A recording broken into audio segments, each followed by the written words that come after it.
Y al otro lado del Atlántico, aquí en Europa, 2023 marca el aniversario número 30 del mercado único europeo. Esto es la desaparición de barreras nacionales entre los países socios de la Unión Europea. Desde entonces rige el libre movimiento de personas, bienes, servicios y capitales. Esta liberación de tarifas y aranceles entre los miembros del bloque europeo ha permitido que se quintupliquen las exportaciones de bienes intracomunitarias. En este tiempo, el mercado único europeo ha sorteado con éxito y pese a las asimetrías de los países, varias crisis como la energética derivada en la guerra en Ucrania, la pandemia del coronavirus o la salida del Reino Unido. Y queremos ahora ampliar este tema con Juan Carlos Martínez, economista y profesor del IE Business School.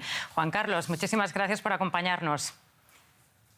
Gracias y buenas noches. Buenas noches. Juan Carlos, el mercado único europeo es una historia de éxito, pero también un proceso dinámico que siempre busca optimizar, mejorar. En tu opinión, ¿qué herramientas necesita ajustar este mercado tras las lecciones aprendidas de la pandemia o de la crisis energética? Bueno, yo creo que tenemos que seguir apostando por una, digamos, más Europa, por una profundización del mercado único. Creo que la lección que debe tomar Europa es que tiene que darse cuenta de que la globalización no puede ser algo infinito. Lo vivimos durante la pandemia, no teníamos mascarillas, no teníamos equipos respiratorios y creo que eso es algo que Europa debe darse cuenta. No se puede deslocalizar la producción de todo, tenemos que producir en Europa al menos aquellos bienes que son absolutamente necesarios y creo que esa sería la gran lección. Nos pasa lo mismo con Ucrania. Pensábamos que podíamos depender energéticamente de Rusia y hemos visto que no es así. Por tanto, Europa tiene que ser un poquito más egoísta, pensar más en sí, profundizar en el mercado único y depender menos de terceros países, sobre todo en cuestiones energéticas y en algunas cuestiones de suministros básicos. Desde luego, yo creo que eso nos ha quedado muy claro ahora a todos. Juan Carlos, los países del norte de Europa impusieron una austeridad a ultranza a los del sur durante la crisis de 2008. ¿En qué medida ha cambiado esto? Bueno, creo que ha cambiado en todo. Si vemos lo que fue la crisis de 2008 y lo que ha sido la crisis del coronavirus, la actitud de las instituciones europeas y del Banco Central Europeo no tiene nada que ver. En aquel momento, como bien decía, se nos aplicó austeridad. Esta vez se nos han generado los fondos, se han dado los fondos Next Generation. Por tanto, no tiene nada que ver. El Banco Central Europeo tardó mucho en aplicar su quantitative easing. No lo hizo hasta el marzo de 2015.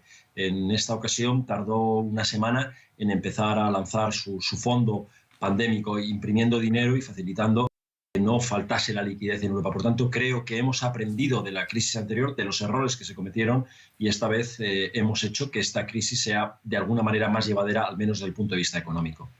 Y otra cosa, hace 2 años Reino Unido decidió romper con este mercado único europeo. Londres sabemos que ha perdido mucho, pero ¿qué ha significado esto para la economía del bloque? Bueno, es difícil todavía calibrarlo. Justo después de la salida del Reino Unido llegó la pandemia, los confinamientos, después la guerra de Ucrania. Por tanto, creo que es difícil el poder calibrar y el poder saber qué ha sido exactamente. Pero yo creo que ha sido un fracaso para Europa.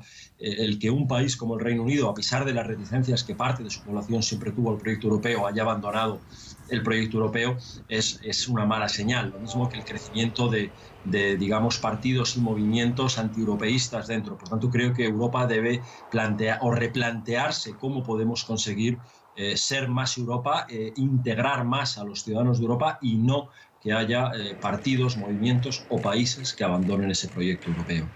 Interesante reflexión. Muchísimas gracias, Juan Carlos Martínez, por esta conexión. Gracias y buenas noches.